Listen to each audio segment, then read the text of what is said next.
Australian innings is underway. The first run's up on the board. And so another historic test is underway. Watched by the press of half the world. Watched too by appraising eyes in the pavilion. Eyes that have seen many a cricketer come and go.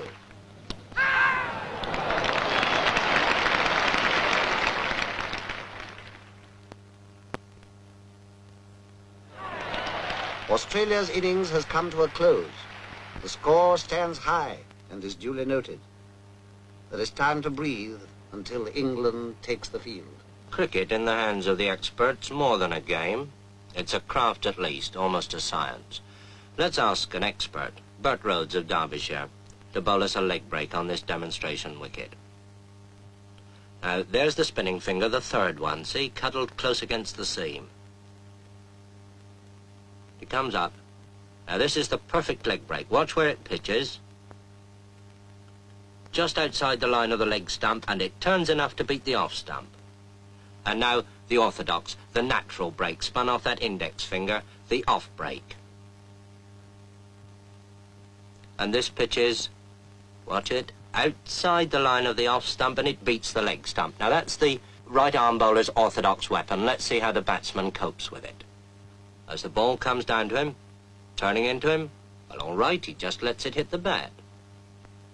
And that's why short-leg fieldsmen were born. Well, perhaps attack's the best method of defence. Down comes that off-break again, and the batsman hooks it hard and high over those short-leg fieldsmen, but not over deep square leg.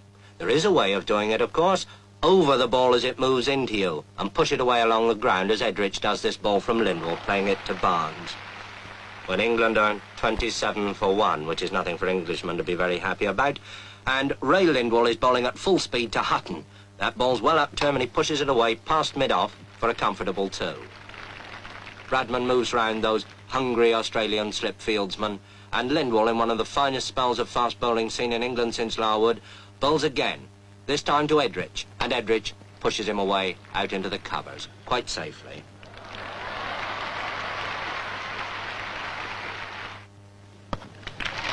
And it takes Doug Wright at number 11 with a wild swing over the bowler's head, sky high up there into the long field, to save England from the follow-on.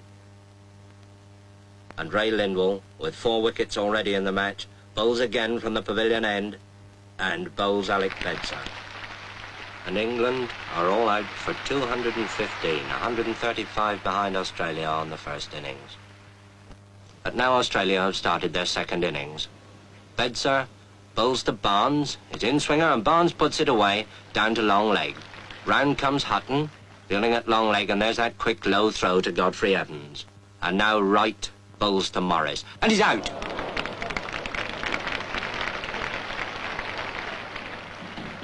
When a wicket falls or a hit is made, those behind the scenes spring into action. What they record will go speeding over land and ocean. When a batsman strikes, the whole world outside will want to know the score. And when they know it, they'll cast an envious thought to those who sat at Lord's and watched. And there goes Barnes, magnificently caught by Washbrook at long on for 141. And Australia are now 431 in front. And now here comes Lindsay Hassett, the vice-captain, to face up to Norman Yardley. I suppose waiting for the earlier batsman. He's had his pads on for the best part of 4 hours. Well, he needn't keep them on any longer.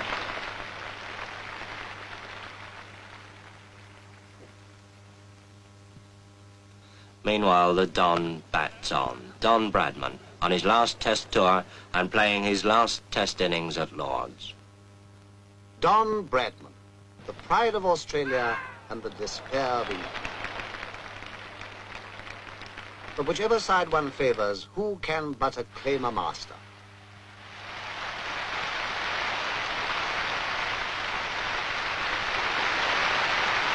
Bradman, whose name now joins the golden pageant. Will rain stop play? Anxious eyes survey the wicket. Willing hands turn too. But fate is kind and the battle is renewed. All through a cloudy afternoon they struggle on. The English batsman extra careful, heavily conscious of each wicket as it falls. England want 596 to win, and Hutton's out. Out for 13, and England 42 for 1 wicket. And now Toshack bowls to Edrich. Ian Johnson catches him at first slip. Edrich is out. England 52 for 2 wickets. And in trouble. Everything depends on the man who now comes out of the pavilion. Dennis Compton. And with Hutton gone, England's last real hope.